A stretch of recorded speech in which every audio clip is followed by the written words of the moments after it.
Oke, baik. Kita mulai perkuliahan kita malam hari ini. Assalamualaikum warahmatullahi wabarakatuh.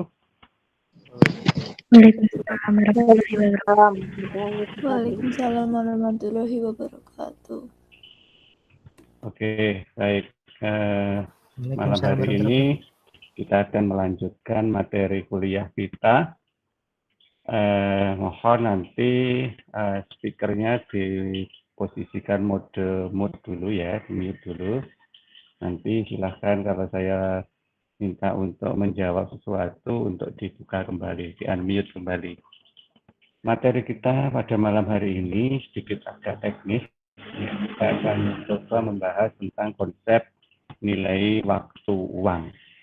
Bagaimana tadi sudah saya sampaikan materinya di grup WA, bahwa saat ini kita akan mencoba membahas nilai waktu uang. Ada dua materi yang tadi tak sampaikan. Yang pertama yang dalam bentuk slide-nya, yang kedua yang dalam bentuk Excel-nya. Yang di Excel itu adalah tabel suku bunga majemuk yang nanti akan kita gunakan sebagai cara mudah, gitu ya, istilah saya, jalan pintas kalau akan menghitung tentang nilai waktu uang. Oke. Materi sudah saya sampaikan, bagaimana yang tadi sudah saya sampaikan di grup. Materi juga akan saya sampaikan kembali di pembahasan pada malam hari ini. Oke, sudah terlihat ya materinya ya.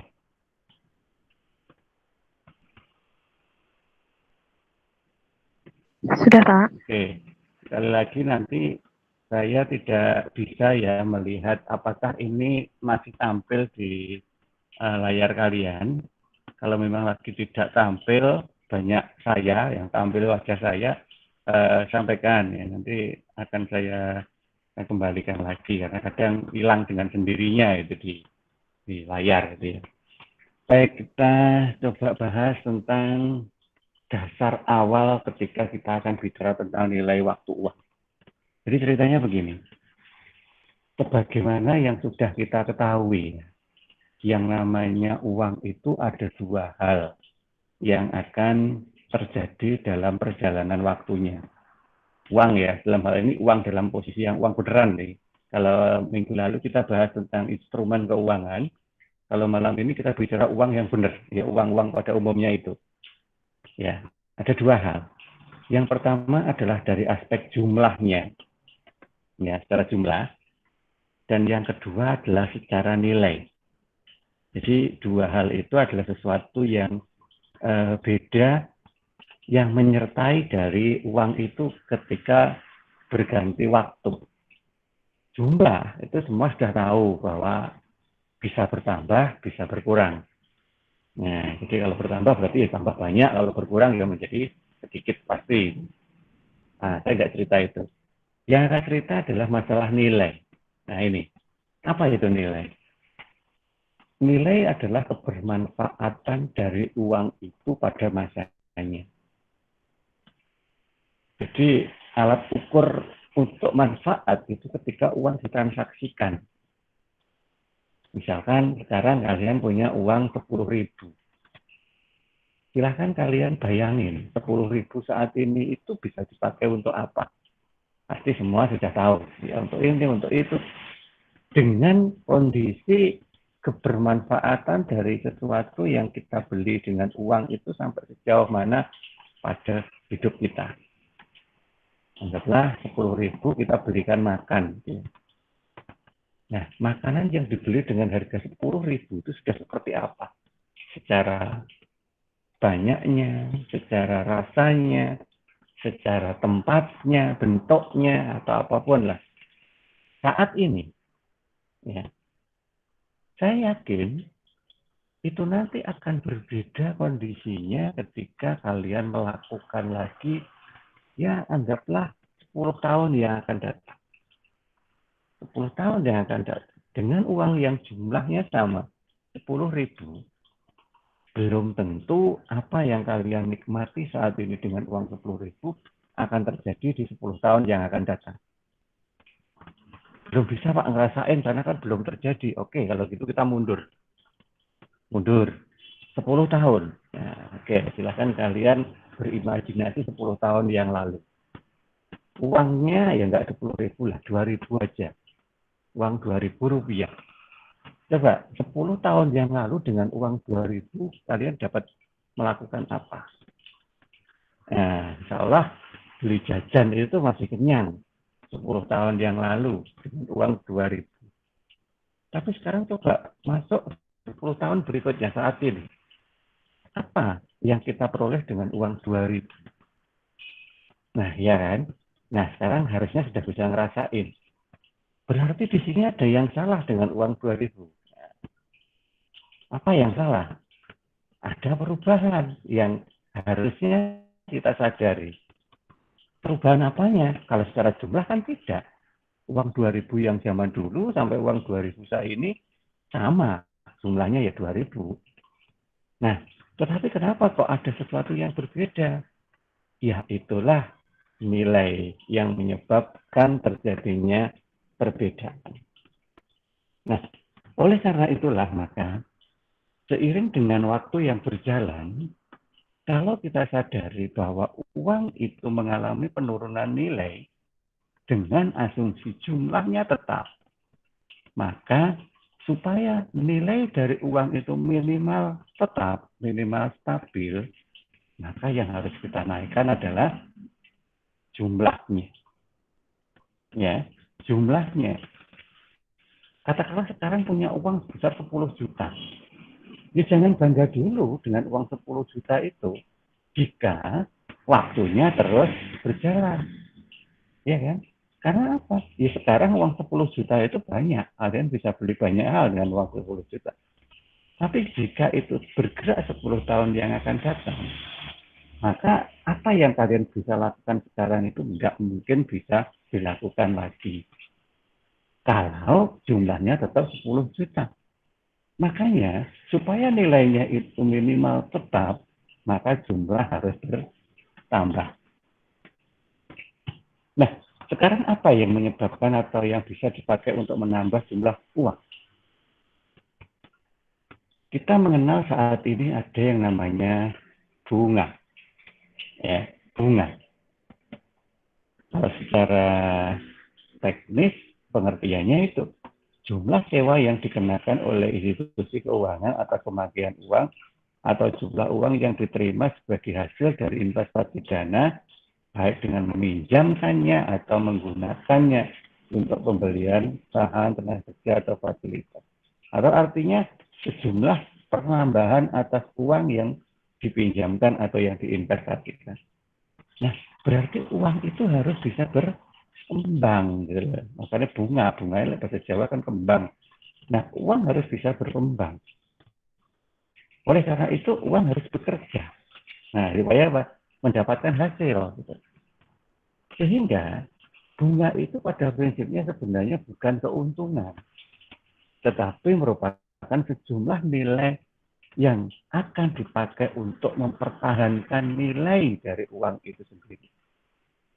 Nah, sehingga kalau kalian itu mendapatkan bunga misalkan dari uang itu, ya nanti dulu bahagianya, nanti dulu senangnya. Kenapa? Karena belum tentu bahwa di dalam bunga itu adalah benar-benar keuntungan kita. Kita harus hitung dulu. Jangan-jangan bunga itu hanya penambahan untuk mempertahankan supaya nilai manfaat dari uang kita itu stabil. Nah, di sini loh. Ya, jadi kita harus tahu bahwa bunga itu tidak selamanya mesti menguntungkan kita.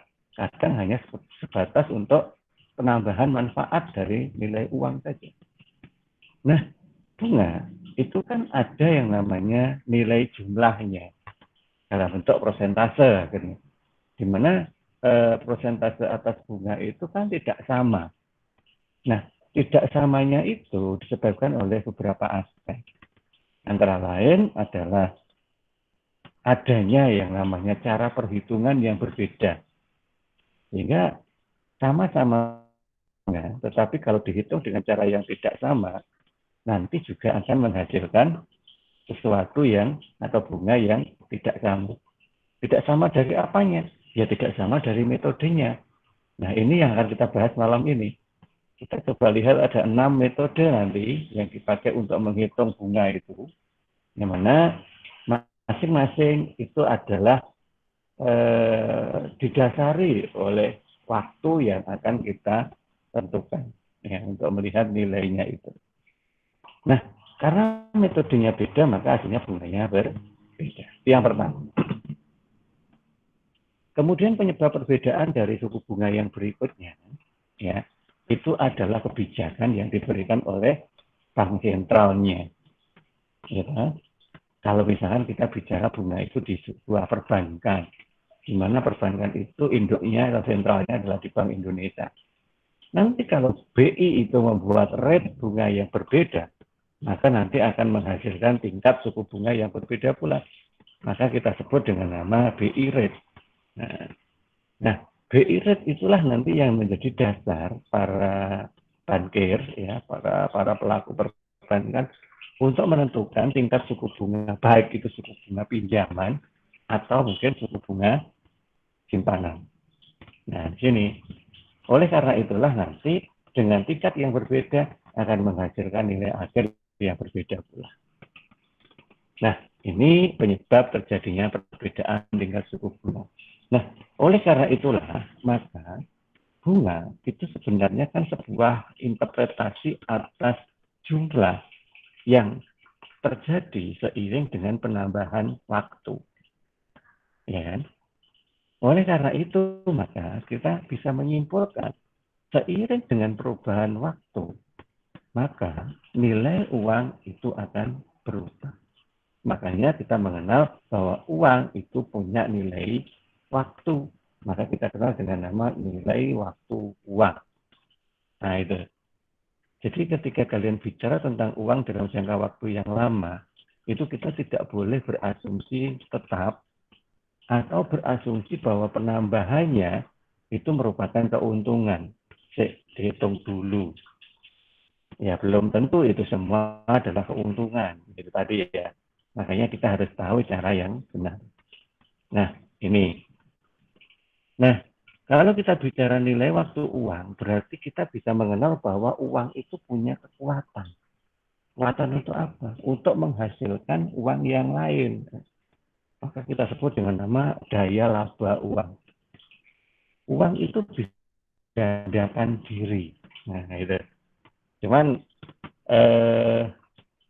menggandakan dirinya itu nggak kayak di cerita-cerita yang mistis itu ya. Dilebok neneng apa gitu terus kemudian berkembang, tidak mungkin itu ya. Tidak mungkin. Karena menggandakan diri uang itu hanya ketika dia memperoleh bunga tadi. Nah, oleh karena itulah maka kita harus mempertimbangkan jika uang itu ditransaksikan dalam waktu yang panjang, maka jumlah penambahan itu harus benar-benar bisa menghasilkan yang pertama adalah stabilitas nilainya, yang kedua adalah keuntungan yang kita terima. Nah, ini yang harus kita pahami dulu. Ya, karena kalau itu tidak kita pahami, nanti selamanya kita akan terjebak dalam konsep pemikiran bahwa setiap penambahan uang adalah keuntungan.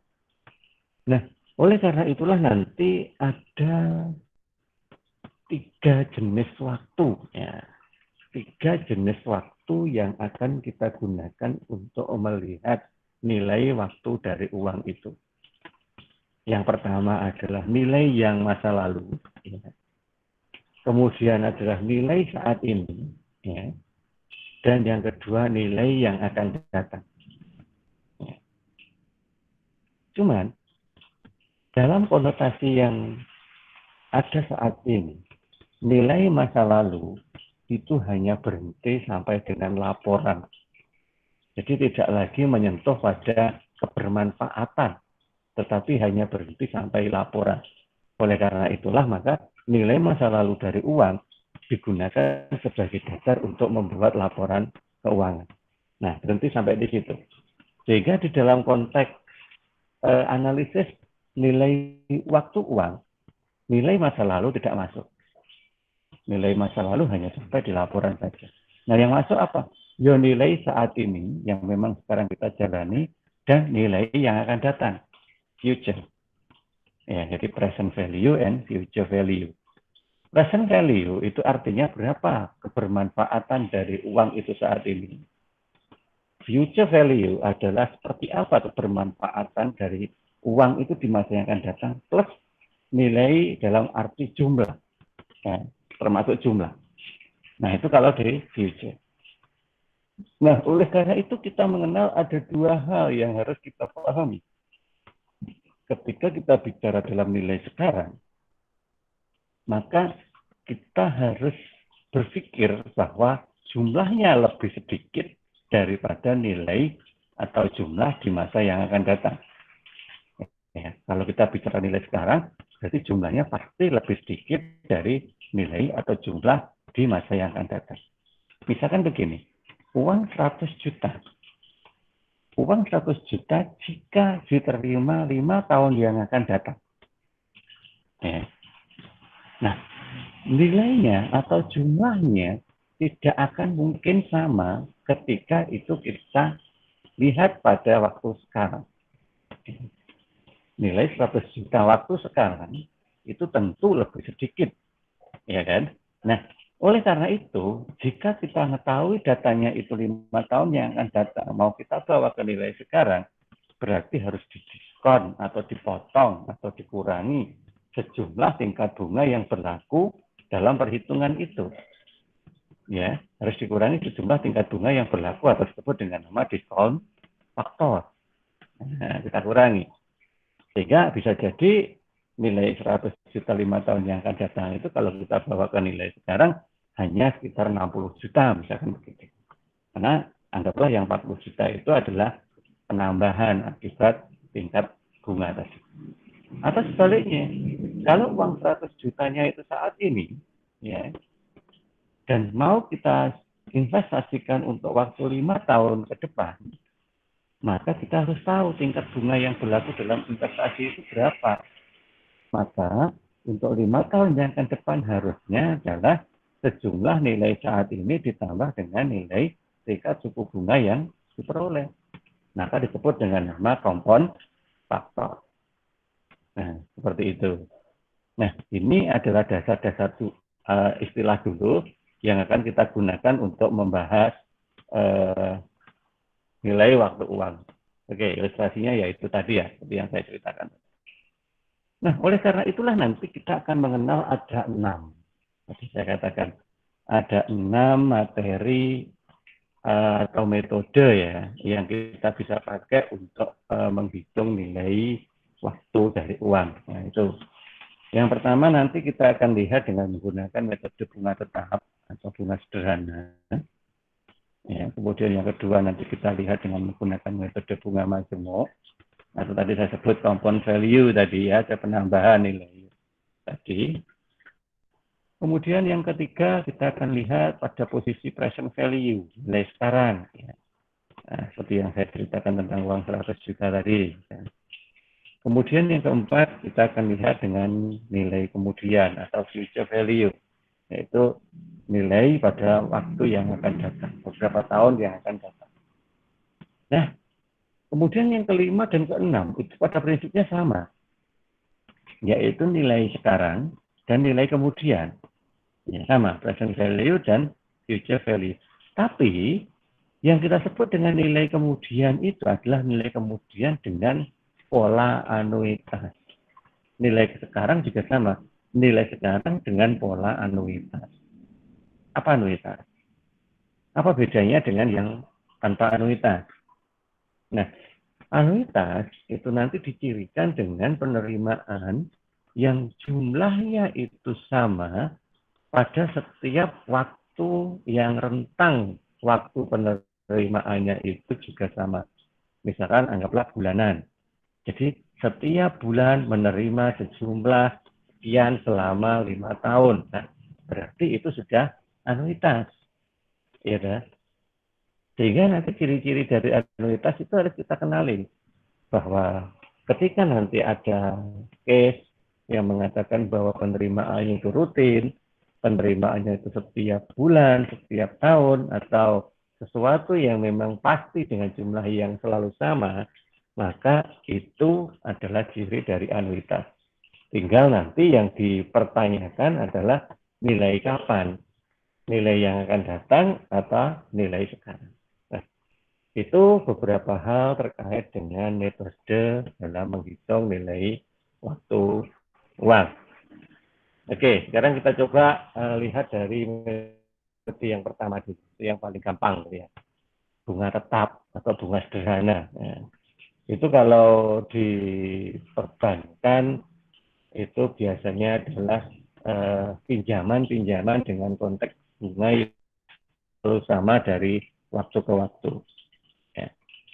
Nah, ini adalah suatu kondisi yang sebenarnya bisa dihitung secara tabel. Jadi mudah itu kalau dihitung pakai tabel. Karena apa? Karena nanti kita bisa mempolanya dengan konteks yang tetap. Nah, ini yang bikin mudah. Contoh case-nya seperti itu. Katakanlah ada uang yang akan dipakai untuk membiayai investasi sebesar 10 juta. Dengan tingkat bunga yang berlaku 15% per tahun. Yang mana itu nanti akan memakan waktu selama 4 tahun, ya, di mana angsuran yang akan dilakukan itu dilakukan setiap tahun sekali. Atau kalau 4 tahun berarti 4 kali. Nah, coba pahami case-nya. Ya, investasinya 10 juta, jadi kita akan naruh uang sebesar 10 juta dengan bunga 15% selama 4 tahun, di mana angsurannya itu adalah sebanyak 4 kali. Maka pertanyaannya adalah berapa nilai uang 10 juta itu 4 tahun yang akan datang dengan kondisi seperti itu. Nah, karena ini sifatnya adalah tetap, maka dengan tabel pun sebenarnya lebih memungkinkan, masih mudah gitu ya. Tapi nanti kalau sudah tidak tetap ya agak sulit ya. Nanti kita ganti pakai rumus saja biar mudah. Oke, sekarang kita coba lihat. Kita buat tabel mulai dari pokoknya, angsurannya, bunganya, dan jumlah bunganya. Oke, kita mulai dari tahun pertama dulu. Tadi kan kita ambil 10 juta yang kita taruh untuk investasi itu. Ya kan? Nah, kalau kita bicara tentang tetap, maka angsuran yang akan dipakai itu juga tetap, bunga yang dikenakan juga tetap. Nah, itu cirinya. Nah, kalau tadi kita sepakati bahwa angsuran uang 10 juta itu sebanyak 4 kali, kan tinggal kita bagi aja pokoknya. Ya kan? 10 juta dibagi 4, maka angsuran per tahunnya jelas 2.500.000.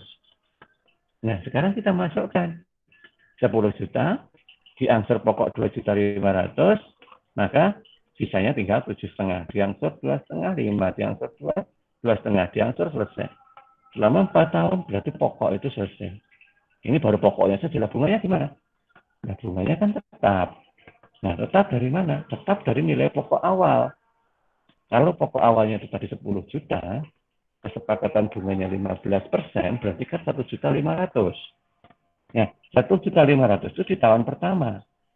Tahun kedua, di 1.500.000, tahun ketiga, tahun keempat sama. Sehingga kalau kita akumulasikan ya 1.500.000 ditambah 1.500.000 3 juta, ditambah 1.500.000 ditambah 1 juta, maka ketemu 6 juta. Sehingga bisa kita simpulkan bahwa uang 10 juta dalam waktu 4 tahun dengan tingkat bunga 15%, maka akan menjadi 10 juta ditambah dengan 6 juta, menjadi 16 juta. Nah, jadi sederhananya seperti itu. Jadi gampang, hanya tinggal membagi-bagi saja. Ya. Nah, itu kalau kita pakai tabel. Nah, cara lain bisa Pak? Bisa kita pakai rumus. Nah, kalau kita pakai rumus ya kita rumuskan seperti ini. Bukan berarti kemudian rumusnya nanti harus diturunkan seperti itu, tidak ya. Jadi rumus yang kita pakai itu sebenarnya ini loh. Cuman saya hanya mau bercerita bahwa present value dikali 1 plus N kali I itu sebenarnya dapatnya dari mana? Ya dari sini ini. Jadi kita mulai dari I-nya dulu. I itu interest ya. I itu interest. Jadi besarnya keseluruhan bunga. Present value itu adalah besarnya nilai pinjaman atau nilai investasinya tadi. Kemudian N itu adalah jumlah tahun atau jumlah bulan ya, tergantung case-nya ya. Kalau case-nya tahunan berarti N-nya ya tahunan, kalau case-nya bulanan ya nanti N itu bulanan. I itu tingkat suku bunganya. Ya, sedangkan future value itu adalah jumlah total nilai pada tahun ke N tadi, tahun keempat kalau yang ini tadi. Maka kita sekarang kita coba turunkan seperti ini. Oke, anggaplah ini langsung aja yang kita pahami. Bahwa untuk menghitung bunga tetap, maka rumusnya adalah present value dikali 1 plus N kali I. Nah, sekarang kita masukin aja present value-nya kan nilai sekarang. Ya kan? Nilai sekarangnya tadi kan uang 10 juta tadi. Masukin di situ 10 juta. Nah, 10 juta dikali 1 itu konstanta plus N. N kan tahun. Tadi berapa? 4 tahun ya. Jadi 1 plus 4 kali I-nya 15% atau 0,15. Nah, sekarang yang dikurung dihitung dulu. Coba dihitung. Kemudian hasilnya kalikan 10 juta. Insya Allah nanti ketemunya di sini pecah ya. Cuman ini dibulatin aja jadi 16 juta begitu. Ini pembulatan 16 juta. Nah, karena itulah maka baik dihitung tabel maupun dihitung pakai rumus, nilainya hampir sama. Hampir, saya katakan hampir itu kan nggak mungkin sama persis. Ya, bisa jadi nanti ada pembulatan di situ. Ya kebetulan karena ini sederhana, maka nilainya bisa angka-angka genap gitu ya. Tapi nanti kalau hitungannya sudah majemuk, itu nggak bisa lagi pakai angka-angka genap seperti itu. Oke, sampai di sini dulu untuk metode yang pertama. Ada yang masih belum paham? Silakan.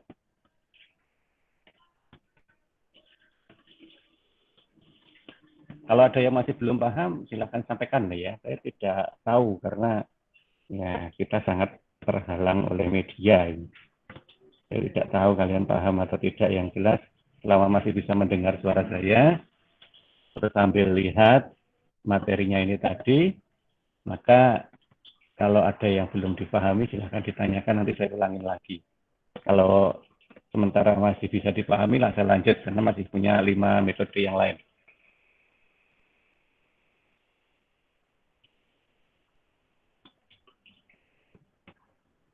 Oke ya, kita lanjut ya, karena silent, saya anggap silent itu paham. Ya. Tidur, ya. Masa tidur ya ini. Belum ya, yang tidur dulu. Oke, sekarang kita lanjut ke metode yang kedua. Metode yang kedua adalah metode bunga majemuk ya, atau compound value. Nah, ini kita pahami pelan-pelan aja dulu untuk pengertiannya, karena mulai dari sini nanti perhitungannya sudah tidak tetap lagi, sudah berkembang gitu ya nanti ya. Oke, kalau kita bicara compound value, ya, artinya itu nanti merupakan suatu nilai yang mengganda. Atau kalau kita lihat di teorinya adalah penjumlahan dari sejumlah uang awal atau uang pokok ya, uang awal atau uang pokok ya, dengan tingkat suku bunga yang diperoleh dalam satu periode itu, dengan asumsi bunga itu tidak dikurangi gitu ya. Asumsinya bunganya itu terus mengakumulasi. Ya, asumsi tadi sebenarnya juga berlaku di bunga tetap. Bunga tetap itu tadi berjumlah 6 juta yang ini tadi, karena asumsinya ini tidak ada pengurangan, terus menambah dengan nilai yang sama. Maka jumlahnya menjadi 6 juta. Kalau ini ada pengurangan, berarti nanti nilainya berubah. Gitu ya. Karena asumsi dari perhitungan untuk sekian waktu yang akan datang itu, asumsinya tidak ada pengurangan apa-apa di dalam proses perjalanan waktunya. Nah, oleh karena itu maka nanti asumsi dari bunga majemuk pun itu juga nilainya selalu tetap. Artinya tidak diambil ketika dalam perjalanan waktunya. Oke, sekarang dengan asumsi soal yang sama dengan yang awal tadi. ya, bahwa uang yang dipermasalahkan adalah uang 10 juta. Tingkat bunganya 15% per tahun. Nah, ini sekarang saya ganti, waktunya menjadi 5 tahun. Jadi datanya sama, uang 10 juta. Nah, bunganya 15%, tapi waktunya sekarang saya ganti menjadi 5 tahun. Nah, sementara kita masih bisa pakai tabel, karena walaupun majmuk ini waktunya tidak terlalu lama, masih 5 tahun. Tapi kalau waktunya udah 10 tahun, nanti kalau pakai tabel terlalu panjang ya ini ya. Tidak efektif, nanti lebih efektif pakai rumus langsung aja. Nah, di sini sama, yaitu 15% uang awalnya atau pokoknya itu 10 juta. Cuman sekarang kita menggunakan majmuk, ya, kita menggunakan majmuk. Nah, majmuk tadi dikatakan adalah penambahan sejumlah uang. Artinya begini, coba amati tabelnya ini. Pokok uangnya tadi kan 10 juta. Gitu. Nah, bunganya 15% per tahun. Nah, 15% di tahun pertama kan kali 10 juta. Berarti kan 1.500.000. Sampai di sini sama dengan yang tetap. Sehingga kalau kita jumlah, ini saya jumlah sekarang ya. Kalau tadi kan tidak dijumlah. Tadi bunganya dihitung sendiri, pokoknya dihitung sendiri. Kalau ini saya akumulasi aja. Karena memang sifatnya menjumlah kalau majmuk itu. 10 ditambah 1.500.000 kan menjadi 11.500.000. Nah, disinilah mulai beda. Untuk majmuk, maka nilai dasar yang dipakai untuk menghitung bunga bukan nilai yang dikurangi, tetapi nilai pokok ditambah dengan tingkat suku bunga. Makanya tadi pengertiannya seperti ini tadi, yaitu uang pokok, uang permulaan, ditambah dengan bunga yang diperoleh pada periode itu. Nah, kalau periode itu kita memperoleh bunga sebesar 1.500.000, maka nilai yang ada pada akhir tahun pertama menjadi 11.500.000.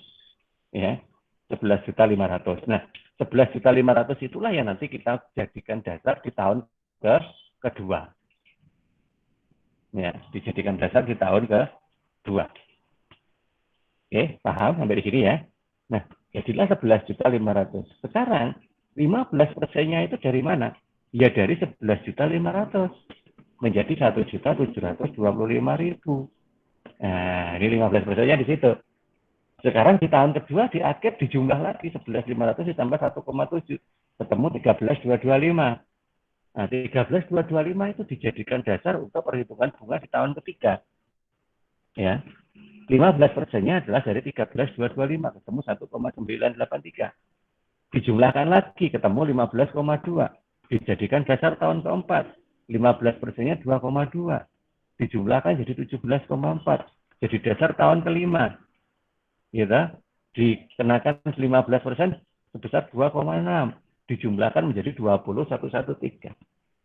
Nah, sekarang kalian bisa tahu bahwa jika nilai bunga itu dihitung dengan metode majmuk, ya, tidak flat, maka yang terjadi seperti ini. Uang 10 juta itu pada akhir tahun kelima menjadi 20.113. 100% lebih. Hanya dalam waktu 5 tahun. Ya Pak, kalau yang 4 tahun, tadi kan 4 tahun. 4 tahun di sana 16 juta kalau tetap. Sekarang kalau di sini, ya ini. Ketemu 17,4. Kan selisih 1.490 kan. Nah, di sini. Makanya, apa pesan yang bisa kita tangkap dari cerita ini? Kalau kita bicara dengan bank, terkait dengan suku bunga, terutama adalah suku bunga pinjamannya. Kalau suku bunga tabungan itu relatif flat, relatif sederhana tadi yang digunakan. Tapi kalau suku bunga pinjaman hati-hati. Kadang kita itu hanya melihat pada jumlah saja. Bank A katakanlah tingkat suku bunganya 3%. Bank B 5%. Maka kita mengatakan Bank B lebih mahal daripada Bank A. Secara jumlah persentase memang iya. Tapi sekarang lihat kan.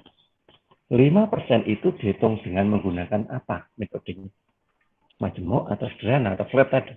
Sedangkan yang 3% tadi apa? Majmuk atau flat. Nah, kalian bisa menghitung coba. Kalau 5% tadi flat, 3% tadi majmuk. lebih besar mana? Hasil akhirnya. Sampai di akhir waktu jatuh tempo pinjam. Coba dihitung. Nah, belum tentu yang 5% itu lebih mahal kalau dengan caranya seperti itu. Karena apa? Yang tadi, metode yang dipakai flat. Sedangkan 3% belum tentu lebih murah. Karena apa? Karena yang dipakai adalah majemuk. Nah, makanya hati-hati sampai di situ. Karena metode itu sangat menentukan dari jumlah akhir. Nah, begitu ya. Jadi, ini adalah cara kita untuk membuat valuation. Kemarin saya cerita bahwa di dalam manajemen keuangan itu, yang pertama kali harus kita lakukan adalah membuat valuation atau membuat analisis atas data yang ada. Nah, dari situ nanti kita bisa ambil keputusan apa yang mau kita lakukan. Nah, ini majemuk dengan menggunakan tabel. Nah, sekarang kalau tadi sederhana aja ada rumusnya, majemuk juga ada dong. Ada. Ya, ada rumusnya. Rumusnya seperti ini kalau majemuk ya. Future value sama dengan present value dikali 1 plus I pangkat N. Coba hampir sama dengan tadi. Iya, tapi kalau tadi tidak dipangkatkan, tapi dikalikan. Ya. Nah, kalau sekarang itu dipangkatkan. Jadi, present value dikali 1 plus I pangkat N. Nah, oleh karena itu, tolong paling tidak kalian minimal punya yang namanya kalkulator yang punya fungsi. Manajemen keuangan itu fungsi yang utama itu cuma 2, yaitu pangkat dan akar. Ya, pangkat dan akar saja. Nanti pastikan kalian bisa pakai kalkulatornya untuk pangkat ya dan untuk akar. Ya, nanti di pertemuan yang lain kita akan lihat rumus apa yang pakai akar. Nah, sekarang kita coba lihat. Kalau present value-nya tadi 10 juta, dikalikan 1 plus 15%, berarti 0,15, N-nya 5 tahun. Nah, 1,15 pangkat 5, coba dihitung. Hasilnya mesti 2,011 berapa panjang begini. Tapi untuk kesepakatan nanti kita, bahwa di dalam manajemen keuangan itu cukup mencantumkan 3 angka aja di belakang koma. Biar tidak terlalu panjang dan nanti pembulatannya mudah. Ya. Jadi nanti bisa dibulatkan yang panjang itu hanya sampai 3 angka aja di belakang koma. Nah, sehingga 1,15 pangkat 5 kalau kita bulatin insya Allah sekitar 2,011. Kalikan 10 juta maka ketemu 20 juta 110. Loh Pak, beda dengan tabelnya. Ya, tadi tabelnya kan 20 juta 113. Nah, pembulatan yang terjadi pada rumus akibat pembulatan dari nilai koma tadi menyebabkan terjadinya pembulatan pada angka hasil akhir. Sedangkan kalau di tabel tadi kan memang tidak ada rumus, sehingga tidak perlu dibulatkan, panjang semuanya kelihatan. Nah, selama pembulatannya itu maksimal hanya 4 digit terakhir ini aja, ya 3.571, kita bulatkan jadi ribuan semua, itu boleh. Jadi jawaban itu masih benar. Tetapi kalau dari depan ini salah, misalkan di sini 21 misalkan, ya hasil hitung dari rasionya di sini 21, berarti itu salah cara ngitungnya. Jadi itu bukan pembulatan, ya. Nah, mungkin pembulatan kok sampai 6 digit. Pembulatan yang diizinkan itu paling banyak hanya 4 digit saja. Nah, ini yang bisa kita gunakan untuk menghitung nilai bunga majemuk. Oke, masih di situ kah semuanya? Masih ya? Oke. Masih, Pak. Ada yang mau ditanyakan dari 2 metode kita ini? Ini salah masih sederhana. Belum. Oke, belum ya. Oke. Sementara belum, Pak. Oke, Mbak Restu. Nanti. Halo, Assalamualaikum, Pak. Iya, Waalaikumsalam, Mas Tendi.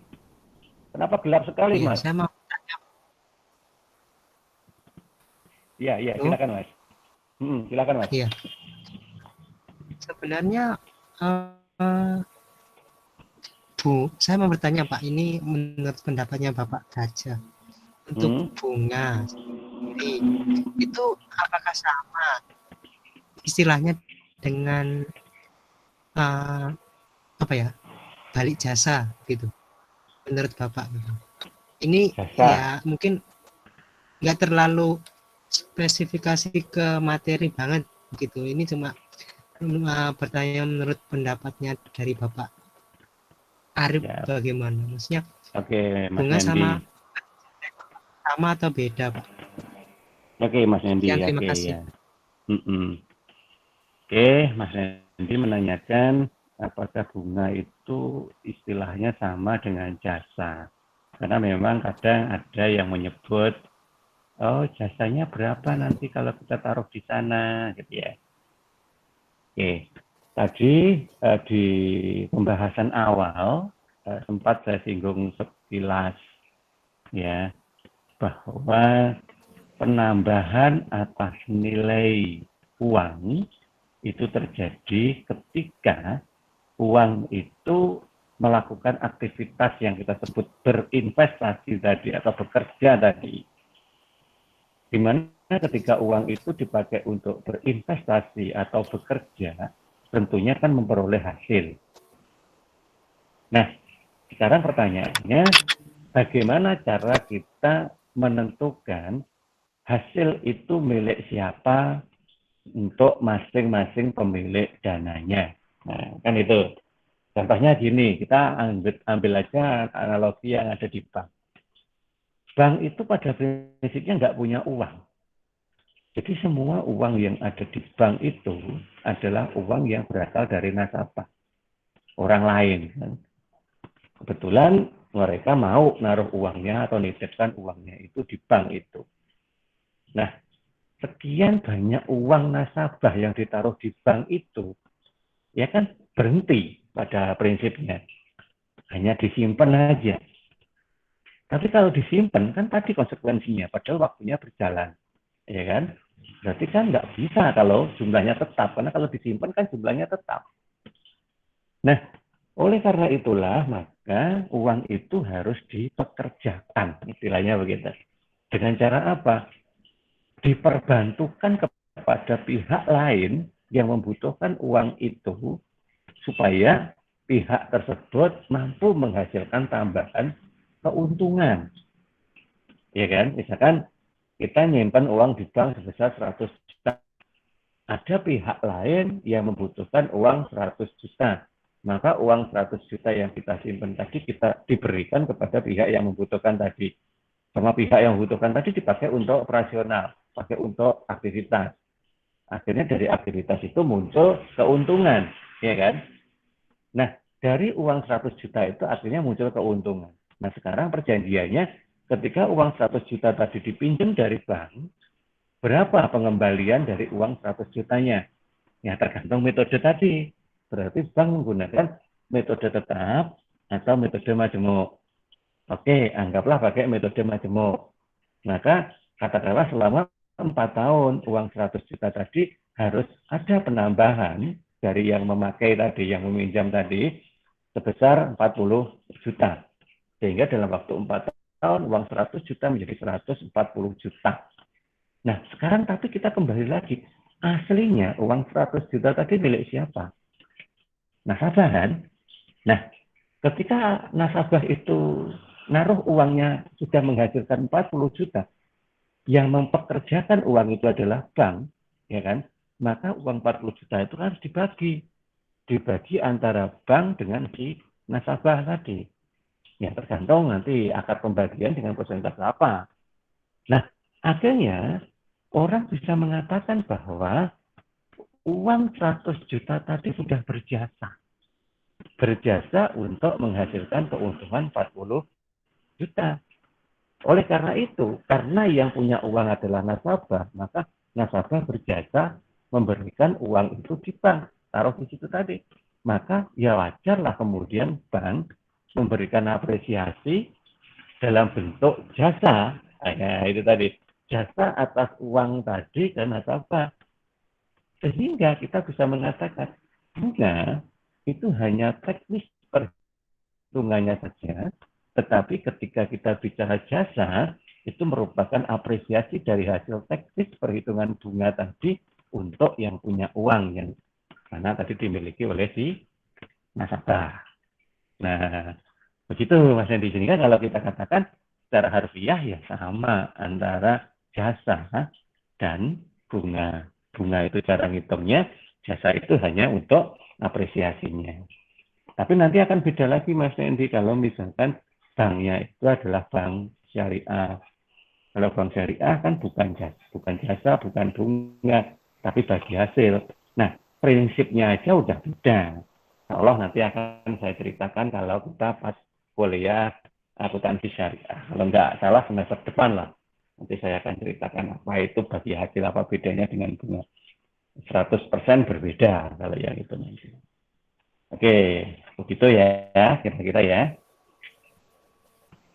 Terima kasih, Pak. Oke. Baik, sekarang kita lanjut kembali ke materi kita untuk metode yang ketiga. Untuk metode yang ketiga, kita akan membahas tentang nilai sekarang atau present value. Saya akan bercerita dulu untuk bisa membayangkan apa itu present value, apa itu future value. Anggaplah kalian dapat penawaran. Misalkan begini, Mas, Mbak, nanti kamu tak kasih uang, tapi 5 tahun lagi nilainya adalah 500 juta. Tapi 5 tahun lagi loh ya, uangnya itu adanya. Nah, kalian tanya, yang sekarang itu nggak ada toh? Oh, ya ada, sekarang ada. Tapi kalau sekarang nilainya 300 juta. Nah, tapi kamu harus milih salah satu.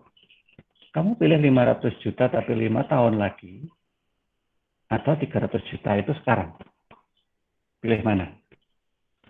Nah, hati-hati dalam melakukan valuation. Karena valuation itu yang paling sering mengganggu adalah nafsu dan emosi. Itu yang paling sering ganggu. Kalau kita bicara nafsu yang ganggu itu gimana? Coba kamu mikir.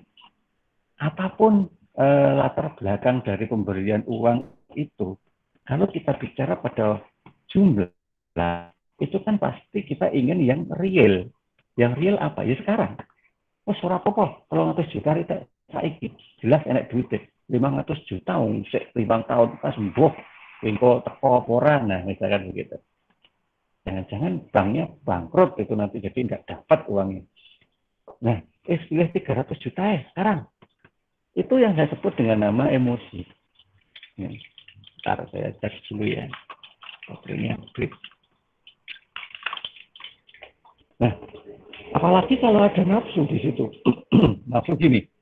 Wah, ini jelas kena 300 juta langsung bisa beli A, bisa beli B, bisa beli C. Nah, itu nafsu dan emosi. Dan itu nggak boleh. Karena apa? Itu nanti ujung-ujungnya jadi serakah. Dalam sebuah analisis, hal yang harus kita hindari pertama kali adalah sifat serakah, merasa kurang. Itu yang harus kita hindari pertama kali. So, kalau itu sudah ada, analisis sehebat apapun, pasti nanti akan meleset semua. Nah, itu. Nah, oleh karena itu, yang satu-satunya yang kita pakai untuk melakukan apa? Ya, logika berpikir. Logika berpikir kita. Logika berpikir dasarnya dari mana? Metode. Nah, ikutin aja metodenya. Nah, nanti kalau mau dikembangkan ya tinggal lihat kondisi yang ada di sekitar. Tetapi yang jelas prinsip dasarnya harus memakai metode. Nah, oleh karena itu yang harus kita lakukan dalam valuation apa untuk memilih tadi? Ya harus kita hitung dulu. Nah, ngitungnya ya sederhana aja. Oke, di stop saja nih gitu. Antaranya 300 juta dengan 500 juta. Nah, kalau waktunya beda, itu kan nggak fair. Ya nggak bisa dong, oke 500 juta. Kenapa? Ya kalau secara jumlah, tapi kan itu 5 tahun. Waktunya masih 5 tahun lagi. Padahal 300 itu sekarang kan waktunya beda, itu nggak fair. Supaya fair gimana? Ya kita samakan waktunya. Bisa kita tarik ke waktu sekarang, Ya, jadi yang 5 tahun jadi kita tarik ke waktu sekarang, atau yang 300 juta kita tarik ke waktu yang akan datang. Kalau kita tarik ke waktu sekarang, itu berarti kita pakai metode present value. Jadi berapa nilai uang 500 juta tadi kalau kita bawa ke nilai sekarang? Itu present value. Tetapi kalau sebaliknya, berapa uang 300 juta yang sekarang itu kalau kita bawa ke 5 tahun yang akan datang? Itu namanya future value. Ya, jadi analoginya seperti itu. Kalau membaca teorinya insya Allah malah bingung gitu ya. Tapi yang jelas kalau present itu kita membawa nilai yang akan datang ke nilai sekarang, kalau future itu berarti membawa nilai sekarang ke waktu yang akan datang. Udah, itu aja untuk pengertian dasarnya. Nah sekarang rumusnya apa? Tuh, kita tidak pakai lagi tabel, karena kalau sudah seperti ini sudah kompleks. Jadi langsung kita pakai rumus. Rumus pun itu nanti akan saya kasih tahu cara mudahnya. Cara mudah itu supaya ngitungnya tidak terlalu lama dan potensi salah bisa dikurangi. Ya. Oke, coba kita lihat. Present value sama dengan future value dibagi dengan 1 plus I pangkat N. Itu kalau kita bicara rumus aslinya.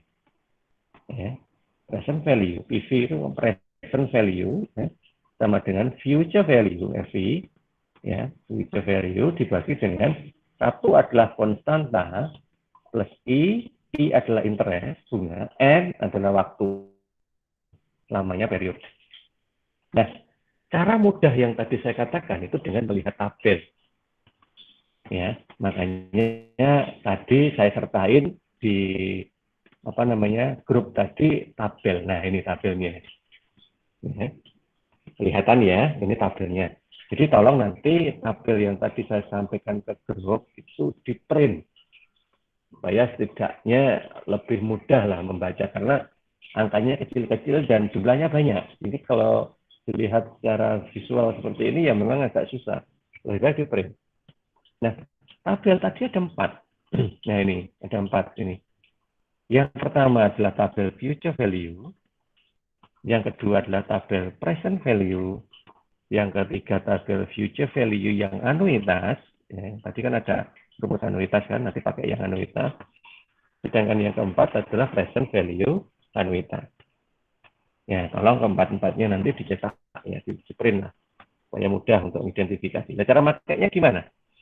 Oke, sekarang kita kembali ke sini.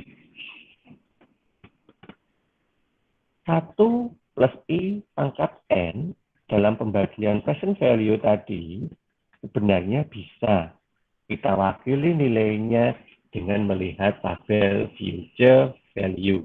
Ya. Tabel future value. Ingat tabelnya ada 4. Future value, present value, dan future value anuitas sama present value anuitas. Jangan sampai salah lihat tabel. Kalau salah lihat tabel, angkanya beda. Sehingga pasti hasil hitungnya salah. Ya, sekali salah ya sudah salah, nggak ada lagi toleransi karena ini adalah hitung. Salah data otomatis salah hasil. Makanya kita coba pahami bahwa 1 plus I pangkat N di dalam present value itu menggunakan tabel future value, interest factor pada posisi tingkat bunga R. Jadi tingkat bunga itu bisa I, bisa R ya. Beda buku kadang beda istilah. Tapi kalau tingkat tingkat waktu jatuh temponya sama-sama N. Nah, kita coba lihat case-nya. Sederhana aja case-nya seperti itu. Berapa nilai sekarang dari uang sebesar 10 juta rupiah? Di mana uang itu baru akan diterima pada akhir tahun kelima. Apabila tingkat bunga yang berlaku 15% majemuk. Nah, ini. Jadi present value, future value baik yang biasa maupun yang anuitas itu semuanya majemuk. Ya, semuanya majemuk. Nah, oleh karena itu kita langsung pakai rumus. Ya, 10 juta yang baru akan diterima pada akhir tahun kelima, tapi tingkat bunga yang berlaku adalah 15%. Nah, bagaimana caranya? Ya sudah, tinggal kita masukin aja ke rumus. Ya. Ini kalau kita pakai rumus yang aslinya. Jadi present value-nya sama dengan future value-nya tadi kan 10 juta. Coba. Ya, berapa nilai sekarang dari uang 10 juta rupiah yang baru akan diterima pada akhir tahun kelima. Berarti 10 juta itu adalah 5 tahun lagi. Seperti yang saya katakan tadi. 500 juta tapi 5 tahun lagi. Nah, kalau kita bawa ke nilai sekarang berapa? Nah, membawa ke nilai sekarang itu menggunakan rumus present value. Kita masukkan future value dibagi 1 plus I pangkat N. Future-nya 10 juta, 1 plus I-nya 15% atau 0,15 pangkat N-nya 5. Nah, kalau kita pakai rumus standar ini, yang kita hitung pertama itu yang ada di dalam kurung. 1,15 pangkat 5. Tadi di depan kan sudah ya. Coba nanti kalian hitung pakai kalkulator. 1,15 pangkat 5 itu berapa? Mestinya ini 2,0111 berapa gitu, panjang gitu. Tapi kita bulatkan 3 digit di belakang koma. Anggaplah yang kita ambil hanya 2,011. Ya sudah, sekarang 10 juta dibagi 2,011. Nah, ketemulah ini. 4.972.650. Nah, berarti kita bisa memberikan komentar. Jadi nanti kalau mengerjakan seperti ini ya, setelah ketemu angka hasilnya seperti ini, jangan lupa di bawah ada komentarnya. Sehingga nilai uang 10 juta yang akan diterima 5 tahun yang akan datang dengan tingkat suku bunga 15% itu pada saat ini senilai, nah, begitu. Jadi harus ada penjelasan seperti itu. Nilai uang 10 juta untuk 5 tahun yang akan datang, kalau kita bawa ke nilai sekarang dengan tingkat suku bunga 15%, itu senilai 4.972.650. Nah, ini. Oke, sekarang coba hitung, kalian hitung yang tadi saya ilustrasikan. Kalau 500 juta, 5 tahun lagi, sama 300 juta sekarang, kamu pilih mana? Ya, kasarannya ya di sing oke, tapi pada saat sekarang. Kalau begitu kan kamu harus tarik 500 juta itu ke sekarang. Anggaplah tingkat suku bunganya 10%. Nah, oke, nanti coba dipakai untuk orek-orekan di hitungan ya. Tapi jangan sekarang, nanti aja. Kita lanjut aja sekarang dulu.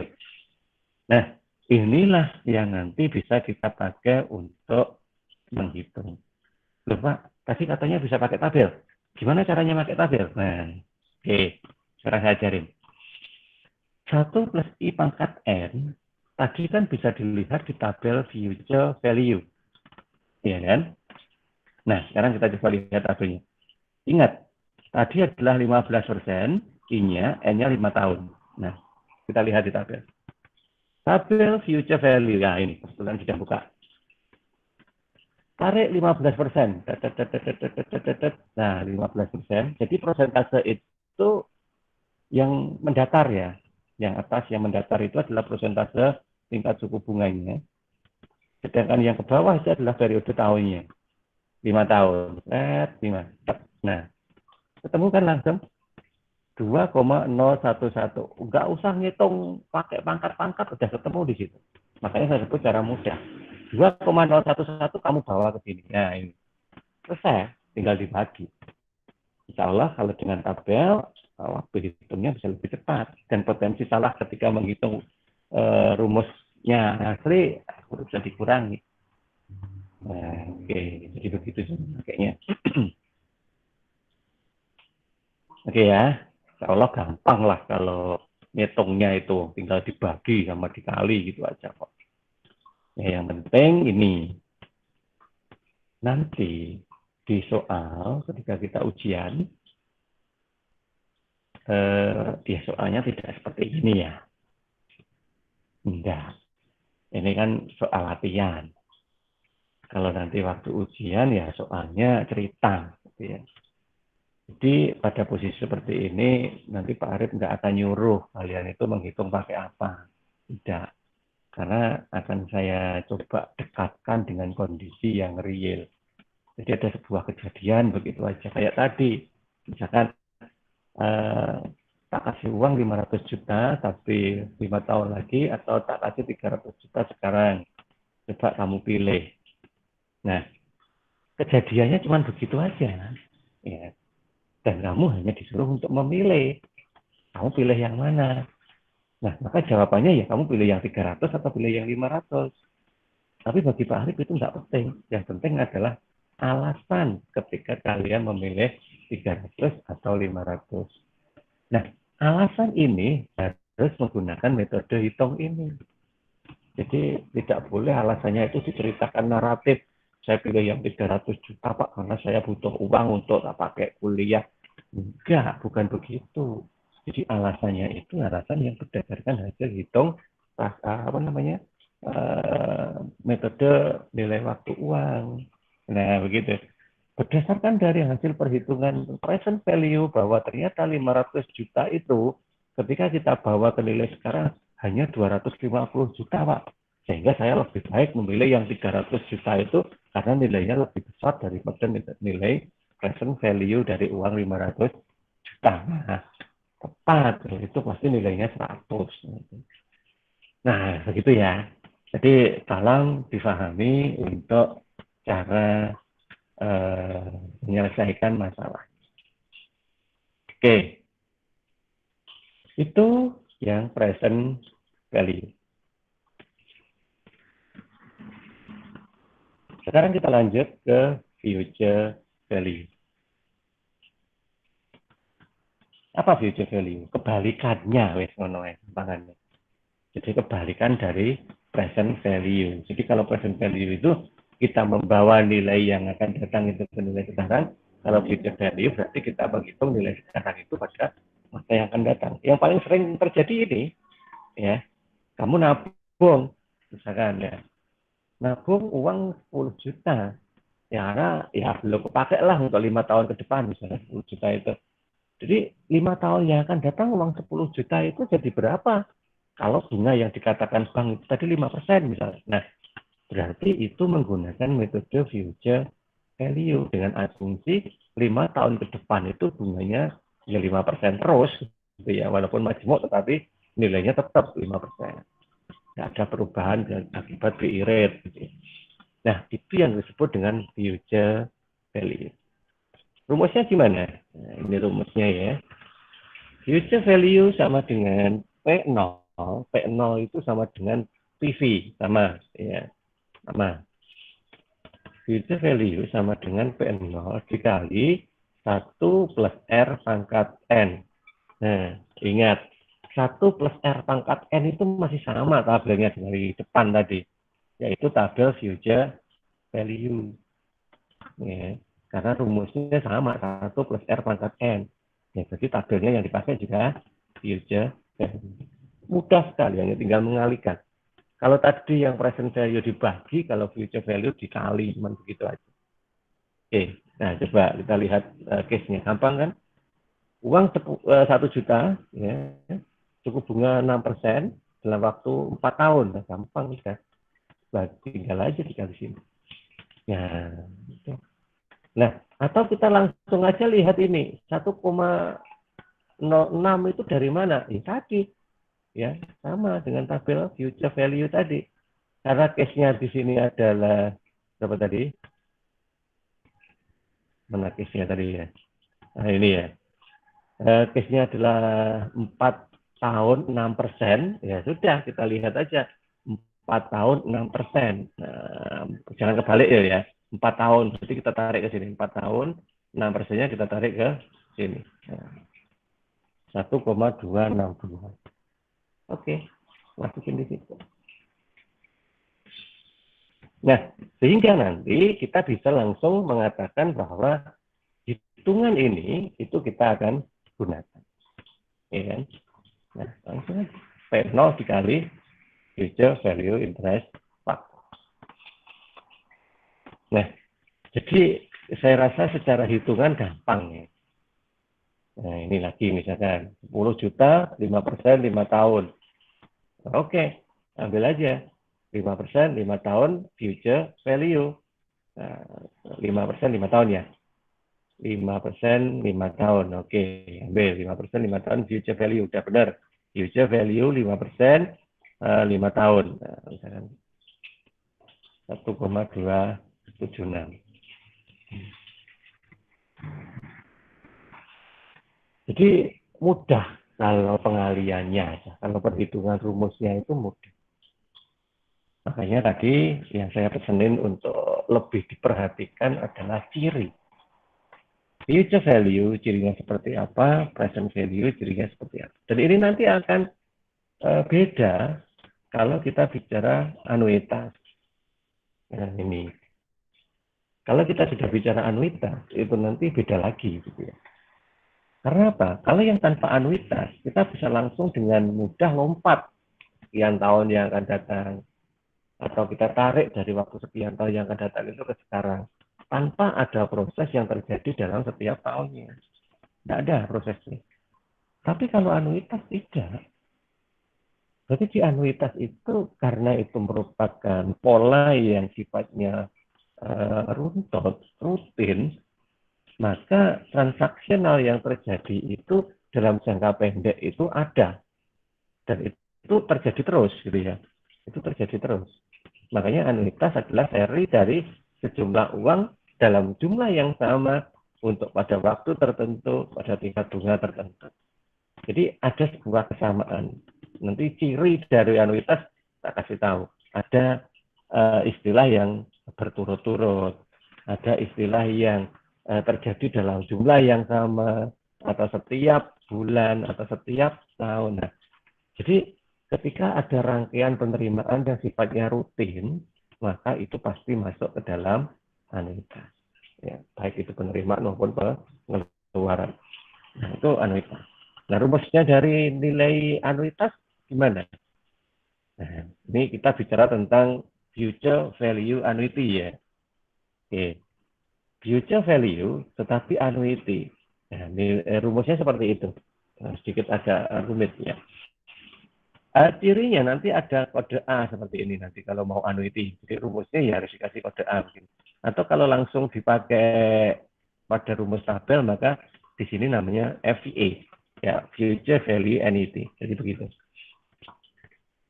Yaitu A dikali dengan 1 plus I pangkat N min 1 dibagi dengan I. Nah, itu rumus aslinya. Makanya kan saya bilang tadi, kalau kita pakai rumus asli, ya cenderung seolah-olah sulit. Ya.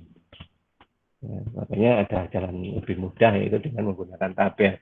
Karena 1 plus I pangkat N min 1 dibagi I itu sama dengan tabel future value interest factor annuity. Ya. Jadi nanti tabelnya ya harus tabel anuitas ya. Kalau kita sudah bisa pastikan, oh itu berarti kasusnya anuitas. Ya berarti tabelnya anuitas. Tinggal kita pastikan itu future atau present. Nah, sekarang kita coba yang future dulu. Ya. Nah, coba kita lihat case-nya. Nah, case-nya seperti ini. Perusahaan akan membayarkan pinjaman sebesar 2 juta selama 5 tahun setiap akhir tahun berturut-turut dengan bunga 15%. Nah, dari situ aja kita bisa mengenali anuitasnya. Nah, ini. Nah, setiap akhir tahun berturut-turut berarti kan tiap akhir tahun itu selalu ada pembayaran 2 juta. Nah, begitu. Tetapi karena kita melihat bahwa situasinya itu dalam 5 tahun yang akan datang, ya, akan membayarkan dalam 5 tahun yang akan datang, maka di situ berarti future yang akan digunakan. Sehingga future anuitas. Nah, begitu. Jadi cara menentukan bahwa rumus yang dipakai itu apa ya dengan cara seperti itu ya. Ya, caranya seperti itu. Jadi pahami dulu case-nya. Ini anuitas atau bukan, cari kata kunci di dalam kalimat-kalimat yang ada di dalam case itu. Oh, ternyata kok berturut-turut atau mungkin setiap akhir tahun. Nah, itu sudah merupakan ciri anuitas. Ya, karena jumlahnya sama juga, 2 juta rupiah. Kecuali kalau tahun pertama 2 juta, tahun kedua 1 juta, tahun ketiga itu 5 juta. Nah, karena jumlahnya nggak sama, berarti itu tidak pakai anuitas. Itu nanti pakai yang biasa, future biasa tanpa anuitas. Ya. Nah, sekarang pertanyaannya berapa jumlah majemuk dari uang 2 juta yang akan dibayarkan 5 tahun berturut-turut itu tadi dengan bunga 15%. Nah, sekarang kita masukkan ke rumusnya yang future annuity tadi. Ini kalau kita pakai rumus aslinya, jadi ya A adalah 2 juta itu tadi, karena angsurannya kan 2 juta per tahun. Ya kan? Dikali 1 plus I-nya 15% atau 0,15 pangkat 5 min 1 dibagi 0,15. Oke. Nah, ini kalau dihitung ya rentan untuk keliru gitu ya. Tapi ya udah nggak apa-apa, tetap harus dilakukan. 1,15 dipangkat 5, kemudian dikurangi 1, itu ketemu berapa? Kemudian hasilnya dibagi 0,15. Harusnya ya ketemunya ini 6,74 berapa begitu nanti. Kalau dibulatin jadi 6,742. Nah, 1 plus I pangkat N-1 dibagi I, tadi kan sama dengan tabel future value anuitas. Nah, sekarang kita coba lihat. Kalau di situ tadi N-nya adalah 5 tahun, I-nya 15%, future annuity, nah sekarang kita ganti ke future annuity, di sheet ketiga. Ya, coba kita lihat. 15%, 5 tahun. 5 tahun berarti kita tarik ke bawah, 15% kita tarik ke samping. Nah, nih, 6,742. Oke, langsung aja kita bawa ke sini. Nah, berarti 20 juta dikali 6,742 ketemu 13.484. Nah, itulah hasil dari uang 2 juta selama 5 tahun dengan tingkat bunga 15% yang dilakukan secara anuitas. Nanti coba bandingin dengan yang non anuitas. Ini sekali lagi juga dipakai untuk keputusan ya. Kita nanti akan lebih murah mana kalau kita sebagai orang yang pinjam misalkan ya ke bank. Bank itu lebih murah menggunakan yang anuitas atau yang tanpa anuitas. Nah, tadi kan majemuk sama sederhana. Nah, sekarang majemuk itu ada 2 lagi. Ada majemuk anuitas dan ada majemuk biasa. Nah, begitu. Itu kan coba kalau 2 juta itu tidak anuitas, berapa itu nanti. Oke. Nah, itu adalah contoh ya. Contoh yang berikutnya juga sama ini. Budi menabung 5 tahun berturut-turut dengan jumlah yang sama. Nah, itu sudah ciri anuitas. Berturut-turut dalam jumlah yang sama, itu sudah ciri anuitas. Nah, sekarang kita cari, ini future per present. Ya, 1 juta per tahun dengan tingkat bunga 10%. Berapa tabungan Budi pada tahun kelima? Nah, berarti kan nanti 5 tahun lagi, berarti pasti future, gitu kan. Udah masukin aja seperti itu, atau kita pakai rumus atau kita pakai tabel. Bila pakai tabel ya sudah lihat 10% 5 tahun. Nah, kita lihat tadi di tabel future annuity 10% 5 tahun. Nah, di sini 6,105 masukin ke situ. Oke, maka ketemu 6.105.000. Nah, begitu yang bisa kita hitung dengan menggunakan metode future value annuity. Insya Allah kalau hitungnya nggak susah ya, nggak susah, gampang, cuma tinggal ngali-ngali gitu aja. Nah, yang perlu ekstra dalam memahami itu ya, jadi membedakan mana present, mana future, dan mana anuitas. Kita tuntaskan 1 kali lagi ya untuk metode yang ke-6. Kalau tadi future annuity, sekarang present annuity. Ya prinsipnya sama dengan tadi, kebalikannya dari future annuity juga. Jadi kalau future itu yang akan datang dengan jumlah yang sama, sekarang kita bawa ke nilai sekarang dengan jumlah yang sama. Nah, ini rumusnya sedikit agak rumit gitu ya. Jadi present value annuity sama dengan A dibagi I kali 1 min 1 dibagi 1 plus I pangkat N. Ya, itu kalau sudah seperti itu kan potensi salah besar itu. Ya tapi ya nggak apa-apa, tetap harus dicoba ya sekali lagi. Setelah dicoba, tapi ada jalan yang kedua yang lebih mudah, yaitu langsung aja kita kalikan A itu dengan tabel present value anuitas. Jadi untuk mencarinya ya langsung A-nya dikalikan dengan present value anuitas. Lebih mudah. Gitu. Contohnya ini. Bank menawarkan kepada perusahaan perusahaan uang sebesar 2 juta per tahun. Nah, ya, menawarkan kepada perusahaan uang 2 juta per tahun yang diterima pada akhir tahun dengan tingkat bunga 15% per tahun. Itu sudah ciri dari anuitas. Karena per tahun. Ya kan? Nah, yang akan ditanya adalah maka berapa present value dari atau nilai sekarang dari penerimaan selama 5 tahun itu. Jadi seperti itu. Ya kalau itu kebetulan langsung menyebutkan berapa nilai sekarang gitu ya. Tapi kalau nanti istilahnya itu berubah, ya berarti pada saat ini Anda menganggap nilai uang itu berapa. Nah, ketika ada kata-kata saat ini itu sebenarnya sudah menunjukkan price. Ya. Nah, sekarang kita coba pakai rumus aslinya ini ya. Oke. Ya, seperti itulah kalian lihat sendiri. Nah, sebenarnya ini cara cepat. Ya tetap ada. Ya, tetap ada. Tapi ini saya nggak tulis ya. Coba nanti kalian hitung dengan rumus yang kedua. Yaitu A. A-nya berarti yang 2 juta ini. Dikalikan dengan present value. Di mana pada posisi 5 tahun, 15%. Ya, present value-nya anuitas ya. Jadi yang ini, ya, yang keempat. Present value-nya yang anuitas ini. Ya. Nah, tinggal dicari aja 5 tahun 15%. Nah, 5 tahunnya di sini, 15%-nya di sini. Baik. Nah, 3,352. Ini sudah masukin di sini. Nah, ini kebetulan karena saya tidak memasukkan dengan menggunakan rumus ini ya, nggak muncul di sini. Tapi nanti tinggal ini masukin dikali seperti ini. Jadi 2 juta dikalikan 3,52. Maka harusnya ketemunya di sini 6.700.000 sekian. Jadi ini tidak ada pembulatan, 6666 taruh semua. Jika nanti kalau pakai tabel kira-kira ya tidak 66 tapi 000 gitu ya, ada pembulatan. Nah, itu adalah beberapa hal terkait dengan metode-metode untuk menghitung nilai waktu uang.